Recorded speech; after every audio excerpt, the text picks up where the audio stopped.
The NFL draft is officially over, so it's time to analyze who are the winners and who are the losers of this strange 2020 NFL draft. So, our first winner in this NFL draft are the Dallas Cowboys. Why? Because they simply were really lucky to pick great people with their picks. They didn't trade up for anything. With the number 17, they picked CeeDee Lamb, wide receiver. He is actually my favorite wide receiver of this draft class. He was picked as number 3 wide receiver after Jerry Jeudy and Terry Ruggs. But I think they had an absolute steal at number 17. With number 51, they picked Trevon Diggs, cornerback. He was considered by the most as a first round talent, or at least early second, and they picked him at 51. And also the other picks at number 82, Neville Gallimore, defensive line. He could be picked as well at early second. Reggie Robinson a second, the cornerback. Also Tyler Biach, I'm sorry for the pronunciation, I don't know if it's right or not, but he's a center that can potentially be their starter next year. Even at pick number 146, they have picked really well. Before the draft, they wanted a cornerback or a pass rusher, but when at number 17 they had the possibility to pick CeeDee Lamb, Jerry Jones has done the right decision. CeeDee Lamb is an absolute steal. And then they had their cornerback with Trevon Diggs, so perfect. Other winners are the Minnesota Vikings, for sure. They had 2 picks, the number 22 and the number 25. The number 22 was the one they had from trade with Stefon Diggs to the Bills. And they needed a wide receiver to replace Stefon Diggs and a cornerback. And they were able to pick both. With number 22, Jefferson, wide receiver from LSU, and they were able to pick this huge wide receiver without trading up. The Philadelphia Eagles at number 21 selected Jalen Reagor. It's a good wide receiver, but I think Justin Jefferson is way better than him. And then Minnesota Vikings traded down their pick to the 49ers. They gave to them the 25th pick. They acquired the number 31, number 117, and the 176. And they still picked the guy that they wanted, Jeff Gladney, cornerback from TCU. So kudos to the Minnesota Vikings. Really great draft for them. Other winners, the Arizona Cardinals. Why? Because they were lucky at number 8 to have the possibility to pick Isaiah Simmons, linebacker. He's a beast, absolute beast, and because neither the Giants or the Panthers picked him, so they went for it. I think he's the best linebacker of the draft. They needed an offensive tackle, maybe Wirfs, but when they had the possibility to pick Isaiah Simmons, like the Dallas Cowboys with CeeDee Lamb, if the possibility is there, you pick the guy and that's it. And they still had the opportunity, and they picked a great offensive tackle, Josh Jones at number 72. He could easily be drafted in the early second round, but he fell down, and they were able to pick him. Next year, the Arizona Cardinals are gonna be really fun to watch.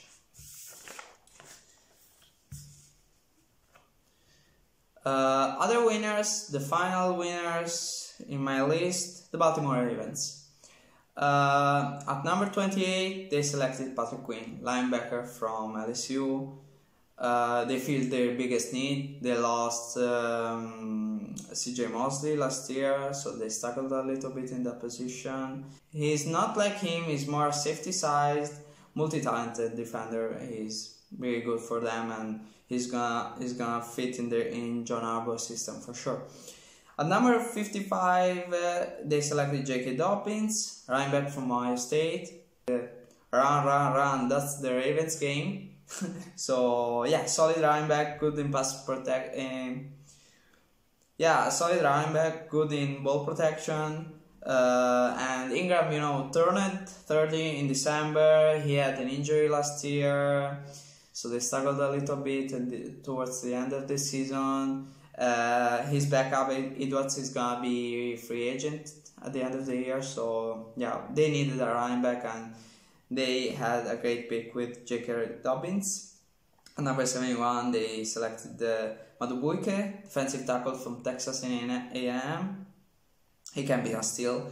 He was ranked just third between the defensive tackles, just behind Derrick Brown and Javon Kinlaw, and both of them have been drafted in the first 14 picks.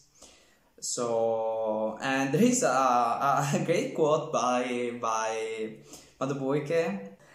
A journalist asked him, "What is your favorite part about playing defensive line?" He said, "I love putting my hand in somebody's throat and just pushing them all the way backwards." Okay, welcome to the league, man. Now we are in the bad part of the list.